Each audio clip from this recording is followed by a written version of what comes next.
in terms of Triple G, I know a couple years ago you fought Triple G. Many will say that you actually were the first one to I guess set the blueprint against Triple G and how to fight somebody like Triple G.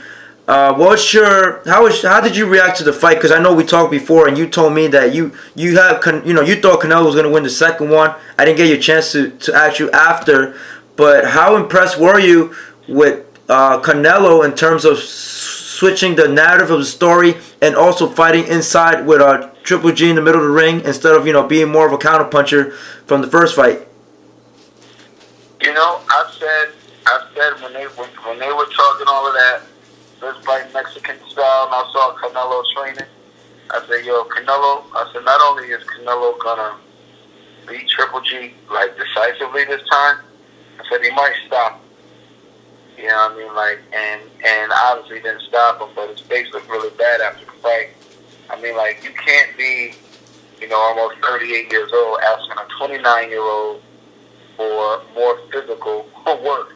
Of course. He got more physical work. You know what I mean? And you're talking Mexican style, like you're gonna say Mexican style during Mexican Independent Weekend. You're not Mexican, and you're gonna say that to the biggest Mexican fighter. You know what I mean? What he's gonna do is put his balls in his hands and show him that maybe you appropriate my culture, and I'll show you what the fuck real Mexican style is about. And that's what it looked like Canelo did. Canelo looked like that shit was personal. Of course.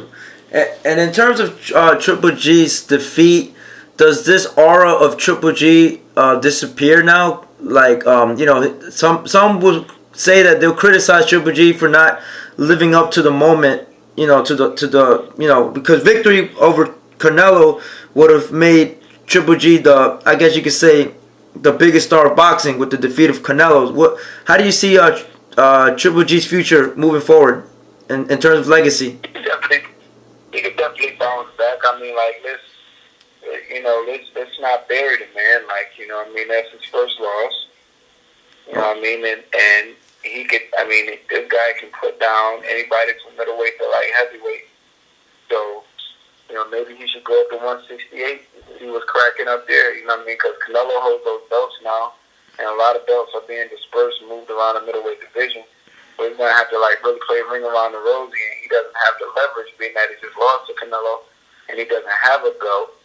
So, the smart thing to do would be, go up to super middleweight, maybe fight a Ramirez or James DeGale or Benavidez, right? Some of those names, Benavidez, James DeGale, Jose Uzcategui. Okay. Those guys,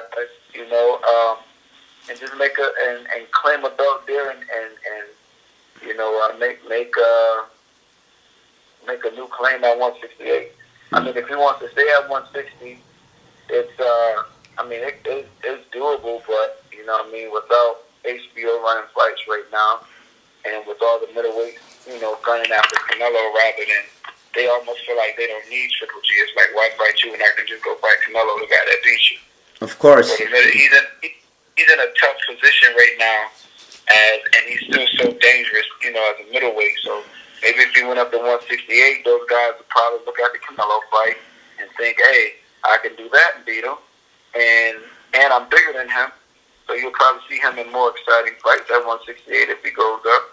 And I think he'll still, catch wreck at 168 just because he's such a big puncher and he's skilled. Wow. Yeah.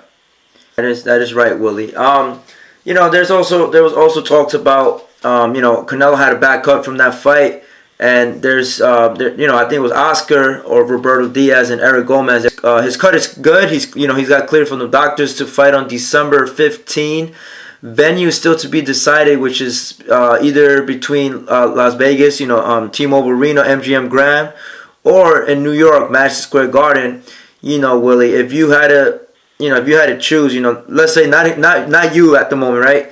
Who will make that ideal opponent for Canelo for December? There's talks about David Lemieux, which is, I guess, the big candidate right now at the moment. Who would you like for Canelo to fight in December, Willie? I think across the board, David Lemieux makes the most sense. Okay. He just came back. He got a huge knockout. All of the rest of the middleweights are tied up. Just business-wise, it would be hard for him to make Canelo and